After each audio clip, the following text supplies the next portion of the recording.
Parents మెచ్చిన university Sankalchand Patel university, Gujarat. Sir ఒక serious question ఉంది, అడగచ్చు? చాలా సీరియస్ క్వశ్చనే, చూద్దాం. అడగండి. ఇందాక నేను మాట్లాడినట్టు శంకరాభరణం కానీ, స్వాతిముత్యం కానీ, సాగర సంగమం కానీ, ఆపద్ బాంధవుడు కానీ, స్వయం కృషి కానీ అద్భుతమైన సినిమాలు సార్. అంటే తెలుగు జాతి గుండెల్లో పెట్టుకుని ఎప్పుడు దాచిపెట్టుకునే సినిమాలు. వేరే నిర్మాత వల్ల కాదు, వేరే ప్రొడక్షన్ హౌస్ వల్ల కాదు. ఇన్ని గొప్ప చిత్రాలు తెలుగు సినిమాకి, తెలుగు ప్రజలకి ఇచ్చిన ఏడిద నాగేశ్వరరావు గారికి ప్రభుత్వం తరపున రావాల్సిన అవార్డులు రాలేదు. ఎస్, ఈ విషయంలో మీరు సాటిస్ఫైగా ఉన్నారా? ప్రయత్నం చేశారా? చేస్తారా? అసలు తప్పు ఎక్కడ జరుగుతుంది? అన్ని విధాలా ఆయన అర్హుడు.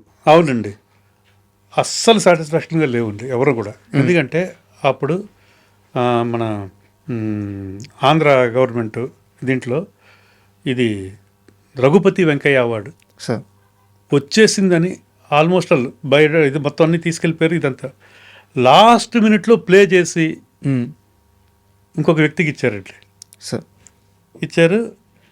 మా నాన్నగారికి మళ్ళీ ఏదైనా బ్యాడ్ వస్తుందేమో అన్న దీంట్లో స్పెషల్ అవార్డుని ఇచ్చారు. స్పెషల్ అవార్డు అంటే ఏంటో మీనింగే లేదు అసలు, టోటల్గా మీనింగ్లెస్ అది.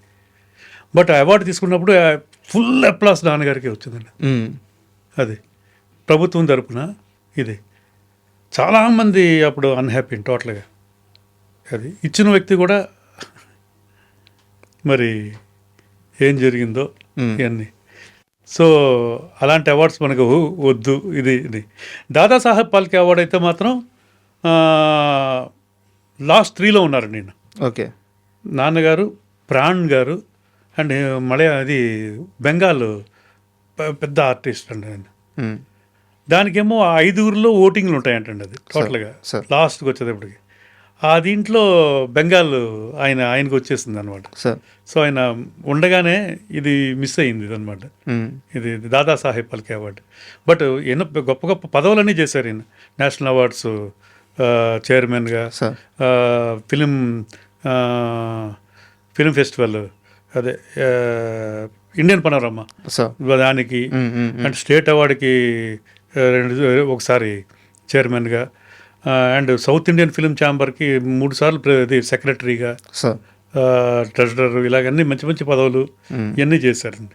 అంటే అవార్డ్స్ గురించి ఎందుకు అడిగానంటే సార్, ఇప్పుడు ఏడిద నాగేశ్వరరావు గారు అంటే సరే మాకు తెలుసు, ఆయన సినిమాలు చూస్తాము, ఆ గొప్ప సినిమాలు కాబట్టి ఆయన ఎంత గొప్పవారో అర్థం అవుతుంది. బట్ తర్వాత జనరేషన్ ఒక కొలమానం ఉంటుంది కదా సార్, ఒక పద్మశ్రీ అను ఆ ముందు ఆ పదం ఉంటే ఆటోమేటిక్గా ఆ హిస్టరీ అందరూ తెలుసుకుంటారు. సో దయచేసి ఆ ప్రయత్నాలు ఆపద్దు. ఆయన అన్ని విధాల అన్నిటికీ అర్హుడు. అంటే ఇప్పుడు వన్స్ ఇదయిన తర్వాత ఇవ్వట్లేదు అన్నారండి. ఇప్పుడు అవార్డ్స్ పోయాక ఇవ్వట్లేదు ఇది అన్నారు. అప్పుడు సరే కనుక్కుంటే అక్కడ యాక్చువల్గా ఆయనకి ఇవ్వాలి, బట్ ఇప్పుడు ఇది లేదు రూలు. ఇది స్టేట్ అవార్డ్స్లో కూడా అనుకున్నారు అప్పుడు, వాళ్ళకే తెలియాలి అదే రూల్స్ ఇవన్నీ. మరి అండ్ స్వాతిముత్యం సినిమా విషయంకి వస్తే ఫస్ట్ మన ఇండియన్ సినిమా నుంచో లేకపోతే తెలుగు సినిమా నుంచో ఆస్కార్కి నామినేట్ అయిన మొదటి మూవీ అంట కదా. ఎస్ ఇదే అండి. ఏం సార్ రికార్డ్ అది? అప్పుడు దాకా ఎన్నో సినిమాలు ఇక్కడే ఫిల్టర్ అయిపోయాయండి. ఓకే, ఇండియాలో మొత్తం తెలుగు నుంచి, తమిళ నుంచి ఇంత కలిసి బాంబేలో ఫైనలైజ్ అవుతుంది. టోటల్గా ఒక సినిమా వెళ్తుంది అక్కడికి, ఇండియన్ ఎంట్రీ. సో అలాగా ఎన్నో సినిమాలు దీంట్లో తెలుగు నుంచి స్వాతిముత్యం, తమిళ నుంచి అన్నీ వెళ్ళినాడు. లాస్ట్లో ఇక్కడి నుంచి సెలెక్ట్ అయింది స్వాతిముత్యం. ఓకే, ఇక్కడి నుంచి అక్కడికి వెళ్ళిందంట. అక్కడ కూడా అప్రిసియేషన్ వచ్చింది బాగా. అప్రిసియేషన్ సర్టిఫికేట్ కూడా ఉంది మాకు టోటల్. ఇది ఆస్కార్ అవార్డు. అక్కడ మెయిన్ స్ట్రీమ్లో అవార్డుకి ఏంటంటే అప్పట్లో రూల్స్ ఏంటంటే అక్కడ రిలీజ్ అయ్యి ఉండాలండి. ఓకే, అక్కడ రిలీజ్ అయ్యి ఉండాలి. ఎన్నో కంట్రీస్లో, ఎన్నో స్క్రీన్స్లో రిలీజ్ అయ్యి ఉండాలి. అది దాని తర్వాత అందుకని బాహుబలి ఇవన్నీ మొత్తం అన్ని చోట్ల రిలీజ్ అయిపోయింది కదా. అది ఇంటర్నేషనల్ దీంట్లో ఇప్పుడు ఉన్న ట్రెండ్ అది. అంటే ట్రెండ్ కాదు, ఇప్పుడున్న మార్కెట్ నామ్స్ ప్రకారం తీసుకున్నా కానీ ఇంకా అవన్నీ సాటిస్ఫై చేస్తేనే అవార్డు. సో ఒక్క కేటగిరీకే మనది వెళ్ళింది అనమాట, బెస్ట్ ఫారిన్ ఫిలిం అని అవార్డ్స్ కేటగిరీలోనే. ఓకే, ఇది లేకపోతే మంచి అవార్డ్స్ వచ్చేయండి అప్పట్లో కూడా. అప్పట్లోనే పెద్ద చరిత్ర అయిపోయింది. ఎన్నిటి కూడా వచ్చును. అక్కడ రిలీజ్ అవ్వాలంటే కొన్ని కంట్రీస్ అయ్యో నామ్స్ చాలా ఉన్నాయండి అవి. సార్ అది అండ్ ఇంకో డౌట్ సార్, నాకు యాక్చువల్గా ఇది మొత్తం ఇంటర్వ్యూ ప్రిపేర్ అవుతున్నప్పుడు నాకు డౌట్ వచ్చింది. ఏడిద నాగేశ్వరరావు గారు అంటే కేసునాథ్ గారికి ఇంకా మీరు అన్నట్టు అది అన్నదమ్ముల బంధము, నానా బంధము, అది విడదీయలేని బంధం. అది మీరు హీరోగా అవుతున్నప్పుడు స్వరకల్పన మూవీ మీరు హీరోగా అవుతున్నప్పుడు విశ్వనాథ్ గారిని అడిగి ఆయన ద్వారా మీరు లాంచ్ అయ్యి ఉండొచ్చు కదా, ఎందుకు వంశీ గారి ద్వారా లాంచ్ అవ్వాల్సి వచ్చింది? ఇది కూడా అన్ఎక్స్పెక్టెడ్గా అయ్యిందండి. ఇది సార్ వేరే వేరే హీరోతోటి అనుకుని మలయాళం రీమేక్ అండి అది ఫస్ట్ ఒకటి తీసుకున్నది. ఇంకొక 2 వీక్స్లో షూటింగ్కి వెళ్ళాలి. ఇది ఆ టైంలో అంటే దాంట్లో ఇంకో క్యారెక్టర్ కూడా ఉంది, ఇంపార్టెంట్ క్యారెక్టర్.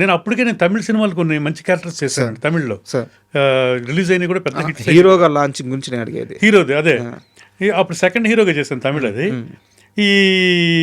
ఒక రీమేక్ సినిమా చేస్తామండి, ఇది తీసుకున్నాం వంశీ గారి డైరెక్షన్లోనే, మలయాళం. మంచి పల్లకి కాదు సినిమా, ఫస్ట్ సినిమా మంచి పల్లకి అయింది, అది కాదు. తర్వాత ఆయనకి అప్పుడే హిట్స్ ఇచ్చేసారు. అవును. ఇది మలయాళం సినిమా రీమేక్ చేసే దీనికి తీసుకున్న తర్వాత ఒక హీరో, పెద్ద హీరో అప్పుడు ఆయన, దాని ఇంకొక క్యారెక్టర్ ఉంది దాంట్లో. ఓకే, అది మౌనరాగులో కార్తీక్ క్యారెక్టర్ టైప్, అంటే అలాంటిది కాదు, అంత హుషారుగా ఉండి చచ్చిపోతుంది క్యారెక్టర్, మంచి సింపతి వస్తుంది. ఆయనకి ఎవరో చెప్పారు ఇలాగా వాళ్ళ అబ్బాయిదో మెయిన్, మీదేమి లేదు మీ డమ్మీ అన్నట్టుగా చెప్పాడు. ఇలాగా ఇంటికి వచ్చి ఇలా చెప్పారు, నాది కొంచెం క్యారెక్టర్ అది మారుస్తే బెటర్ కదా, ఇదండి మార్చేది ఏమీ లేదు, మిమ్మల్ని మార్చేస్తాం కావాలంటే అని నాన్నగారు డైరెక్ట్గా చెప్పేశారు. నేను లేకపోతే నేను సినిమా చేయను, ఇవన్నీ కథని డిస్టర్బ్ చేయొద్దు, ఇది హీరో కోసం కథ కాదు, కథ కోసమే హీరో అన్నట్టుగా చెప్పేశారు. ఆయనకి కోపం వచ్చింది, వెళ్ళిపోయారు. వంశీతో చెప్తే ఆ క్యారెక్టర్ నాకు పెద్దదైపోతుంది, అంటే హీరో ఇది ఏం చేద్దాం వంశీ ఏం చేయట్లేదు అంటే, ఇంకొక కథ ఉంది మిస్ అమ్మని రివర్స్ చేసే ఒక కథ స్వరకల్పన, ఇది మన శ్రీరామ్ని హీరోగా చేద్దామంటే ఓకే అయితే చేసేద్దాం ఇదని అలాగ మొదలైందండి. అది అన్ఎక్స్పెక్టెడ్గా. అంటే నా డౌట్ వచ్చేసి కేసునాథ్ గారితో ప్రయత్నాలు ఏం జరగలేదు? అస్సలు జరగలేదు. అప్పటికి నేను హీరో అనేది లేదు నాకు నా మైండ్లో ఉండి, అప్పటికే తమిళ్ ఇవన్నీ క్యారెక్టర్స్ చేస్తున్నాను, తెలుగులో కూడా చేస్తున్నాను అప్పుడు. ఇది వంశీ ఆలాపన, మళ్ళీ తమిళ్లో చిన్న పువ్వు మెల్లపేసాను, అది అన్ని పెద్ద పెద్ద హిట్స్ అన్నీ అండి అక్కడ. అని క్యారెక్టర్ ఆర్టిస్టులుగానే చేస్తున్నాడు, హీరో అన్న దీంట్లోనే నేను లేను అసలు టోటల్గా. ఇప్పుడు ఇది అన్ఎక్స్పెక్టెడ్గా అవ్వాల్సి వచ్చింది, బట్ రిజల్ట్ బ్యాడ్ వచ్చింది. ఫలితం మన చేతుల్లో ఉండదు. బట్ ఇక్కడ నా డౌట్ ఏంటంటే సార్, ఇంత లెగసీ ఉంది, ఇంత చరిత్ర ఉంది, ఎందుకు మీరు యాక్టివ్గా సినిమాలు తీయట్లేదు అసలు? అంటే ప్రొడక్షన్ నుంచి పూర్తిగా పక్కకి వెళ్ళిపోయారు, ఆ టైంలోనే వెళ్ళిపోయారు. సినిమా ఇండస్ట్రీలో వస్తున్న ఈ మార్పుని ముందే పసిగట్టారా? నిర్మాత నుంచి సినిమా దూరం వెళ్ళిపోయి అది ఒకటి మాత్రం మా నాన్నగారు ఉండగానే ఆయన మానేశారు అప్పుడే. ఇది ఇంకా మన చేతుల్లో లేదు, మనం డామినేషన్స్ వేరే వాళ్ళు చేతుల్లోకి వెళ్ళిపోయింది, డైరెక్టరు హీరోలు వీళ్ళు వాళ్ళు చేతుల్లోకి వెళ్ళిపోయింది, ఇంకా మనం ఉండేందుకు క్యాషియర్ లాగా చేయడం అది నాకు ఇష్టం లేదు అనేవారు. అలాగే మాకు కూడా అలవాటు అయిపోయిందండి ఇది టోటల్గా. అండ్ ఇంకోటి మెయిన్ బ్యానర్ పేరు చెడగొట్టకూడదు, ఏ సినిమా అంటే ఆ సినిమాలు ఎలాగా ఎక్స్పెక్ట్ చేయరు. వేరే బ్యానర్ పెట్టినా కూడా నేను చిన్న సినిమా ప్రయత్నం చేసాం, వేరే బ్యానర్, ఇది అనుదీప్ వాళ్ళ దీంతో మా అమ్మాయి చేసింది. బట్ సినిమా ఆడలేదు కానీ ఓటీటీ అన్నీ మంచి ఇది వచ్చింది, అప్రిసియేషన్ వచ్చింది అది. సో బ్యానర్ అనేది ఇంకా ఆ బ్యానర్ వాడకుండా ఫ్రమ్ ద హౌస్ ఆఫ్ ఇలా పెడదాం అంతే ఏదన్నా, ఎందుకంటే లేకపోతే ఇప్పుడు ఆబాస్బాల్ అయిపోతుంది. ఆబాస్బాల్ కదా సార్ ఇక్కడ అసలు యాక్చువల్గా ఆ పేరు ఇంత లెగసీ ఉండి మీరే తీలేరు. ఒకవేళ తీసినా కానీ ఆడియన్స్ ఒప్పుకోరు, ఎందుకంటే ఆడియన్స్ పూర్ణోదయ మూవీ క్రియేషన్స్ అంటే వాళ్ళకి ఒక గౌరవంగా తెలుగు సినిమాకి, నేను ఇందాక ఇంట్రోలో చెప్పాను, ఆ గౌరవాన్ని అద్దిన సినిమాకి గౌరవాన్ని తీసుకొచ్చిన బ్యానర్ అది, అలాంటి సినిమాలు. సో అసలు మీరు ఆ ప్రయత్నం చేయలేరు, ఆడియన్స్ రిసీవ్ చేసుకోలేరు. మా నాన్నగారు ఉండగానే శంకరాభరణం లాంటిది మళ్ళీ చేయొచ్చు అది హ్యాపెండ్ అంతే అంతే అయిపోయింది అది. మళ్ళీ ఇంకోటి కొత్తగా చేసి ఏం చేయక్కర్లేదు, చేయలేము అదే అన్నారు, చెయ్యలేము అది. విశ్వనాథ్ గారే చేయలేరు, ఆయనే అన్నారు విశ్వనాథ్ గారు. మళ్ళీ అది ఒక్కోసారి స్పాట్లో వస్తుంది అంతే. ఇది మనం అనుకుంటే చేయలేము. అది ఏ సినిమా అయినా మనం హిట్ అవ్వాలని కోరుకుని చేస్తాం, అన్నీ హిట్ అవుతాయా సార్? బట్ విశ్వనాథ్ గారి గురించి నేను అంటే ఆయన ఒక లెజెండరీ డైరెక్టర్, అన్నీ గొప్పగా విన్నాను. ఇది కూడా చాలా పాజిటివ్గానే చెప్పారు. కానీ ఒకటి చెప్పారు, ఆయనకి సెట్లో అనుకున్నట్టుగా జరగకపోతే విపరీతమైన కోపం అంట. కోపం బాగా ఉండేది ఆయనకి, కోపం ఉండేది ఎక్కువ. ఆయన అంటే భయం, అందరికి భయం. అంటే ఒక హెడ్ మాస్టర్ లాగా ఆయన, మిగతా వాళ్ళు అందరూ స్టూడెంట్స్ లాగే ఉండేవారండి సార్. అలాగే ఒక చిన్న ఇన్సిడెంట్ ఏమైనా షేర్ చేస్తారా ఆయన కోపం వచ్చిన సందర్భం సెట్లో అయితే ఎవరు కూడా ఇరిటేట్ చేయలేదు ఇప్పుడు దాకా. ఏ ఆర్టిస్టు ఇది కూడా ఇరిటేషన్ ఇది లేదు. సీరియస్గా ఉండేవారు. సీరియస్ సీన్ ఆ మూడుకి ఎవరన్నా ఇది ఒక సీరియస్ సీన్ జరుగుతున్నప్పుడు ఎక్కడన్నా దూరంగా ఎవరన్నా నవ్వుకున్నా ఇచ్చేసినా అప్పుడు సీరియస్ ఇవ్వరు ఆయన. ఇది అలాంటివి ఉండేవి. కానీ మీకు గుర్తున్న సందర్భం ఏదన్నా ఉందా ఆయన కోపం వచ్చిన సందర్భం? కోపం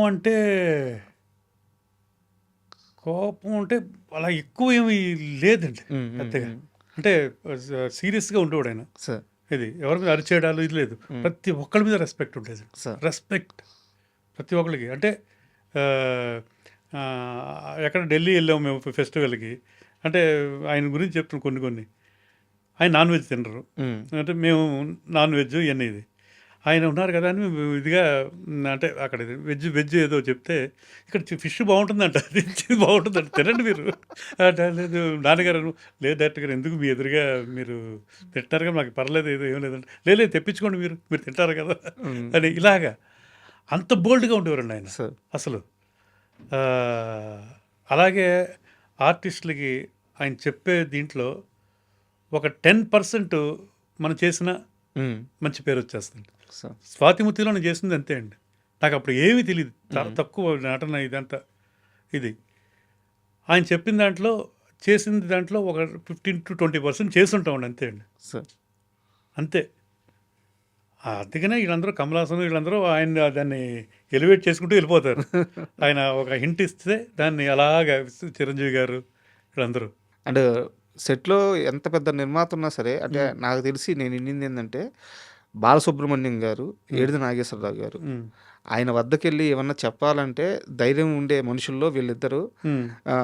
ఎవరినంటే వాళ్ళని దగ్గరికి రానియదు. ఈవెన్ ప్రొడక్షన్ చేసే ప్రొడ్యూసర్ అయినా సరే ఆయనకి నచ్చకపోతే సెట్ లోపలికి రానిచ్చేవాళ్ళు కాదంట అని చెప్పి చాలా మంది చెప్పారు. అది నిజమే అండి. అండ్ ఇంకోటి, మా నాన్నగారికి విశ్వనాథ్ గారు రైటర్స్ అందరూ కూర్చున్నప్పుడు 4 గోడల మధ్య స్టోరీ డిస్కషన్ అప్పుడు మాత్రం గొడవలు అయిపోయాయండి. గొడవలు ఆయన చెప్పేది ఏదైనా ఉంటే నాన్నగారేమో లేదండి అది కొంచెం బాగాలేదేమో, ఇది కొంచెం ఇదండి, అంటే ఎందుకు బాగుంటుంది అది ఇది అనేది. ఇలాగా అయిపోయి మళ్ళీ కాంప్రమైజ్ అయ్యారు ఆయన. సరే ఈ వెర్షన్ కూడా చూద్దాం అని రాయించి ఇది వినిపించి ఇలాగా చేసిన సందర్భాలు ఎన్నో ఉండి. మా ఆఫీసుల పైనలో మాకు బయట అరుపులు వినపడాయి ఒక్కోసారి. ఇది క్లైమాక్స్ దగ్గర కానీ ఈ సీన్ల దగ్గర కానీ. అండ్ ఇంకోటి ఏంటంటే ఆయన విశ్వనాథ్ గారు సినిమా అయిపోయిన తర్వాత silent before re recording Balasubrahmanyam గారు ఒక షో వేసేవారండి. బాలు గారి ఫ్యామిలీ, మా ఫ్యామిలీ, జంధ్యాల గారి ఫ్యామిలీ, అలాగే దగ్గర వాళ్ళు. అరవింద్ గారు వచ్చేవారు. అరవింద్ గారు వాళ్ళ ఫ్యామిలీ వాళ్ళు కూడా, అరవింద్ గారు ఆయన సిస్టర్స్ వాళ్ళందరినీ కూడా కూర్చోబెట్టి ఇది చూపించేవారు సినిమా.